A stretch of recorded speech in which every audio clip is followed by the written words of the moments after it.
Les textes liturgiques du mardi 8 mars 2022. Première lecture. Ma parole fait ce qui me plaît. Isaïe 55, 10 à 11. Lecture du livre du prophète Isaïe. Ainsi parle le Seigneur.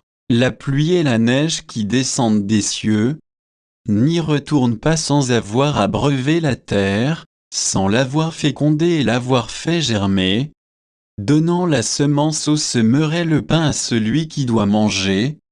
Ainsi ma parole, qui sort de ma bouche, ne me reviendra pas sans résultat, sans avoir fait ce qui me plaît, sans avoir accompli sa mission.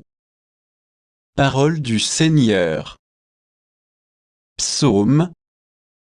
Psaume 33, 34, 4 à 5, 6 à 7, 16 à 17, 18 à 19.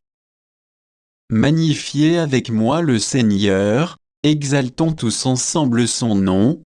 Je cherche le Seigneur, il me répond, de toutes mes frayeurs, il me délivre. Qui regarde vers lui resplendira, sans ombre ni trouble au visage. Un pauvre crie, le Seigneur entend, il le sauve de toutes ses angoisses. Le Seigneur regarde les justes, il écoute, attentif à leurs cris.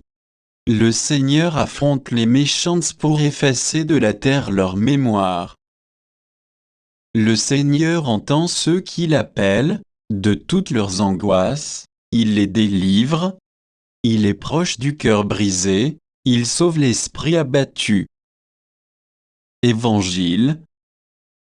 Vous donc, priez ainsi, Matthieu 6, 7 à 15. Évangile de Jésus-Christ selon saint Matthieu. En ce temps-là, Jésus disait à ses disciples, lorsque vous priez, ne rabâchez pas comme les païens. Ils s'imaginent qu'à force de paroles ils seront exaucés. Ne les imitez donc pas, car votre Père sait de quoi vous avez besoin, avant même que vous l'ayez demandé.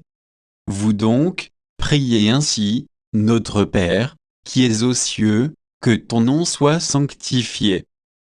Que ton règne vienne, que ta volonté soit faite sur la terre comme au ciel. Donne-nous aujourd'hui notre pain de ce jour.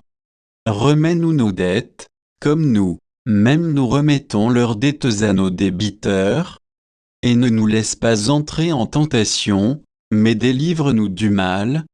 Car, si vous pardonnez aux hommes leurs fautes, votre Père céleste vous pardonnera aussi. Mais si vous ne pardonnez pas aux hommes, votre Père non plus ne pardonnera pas vos fautes. Acclamons la parole de Dieu.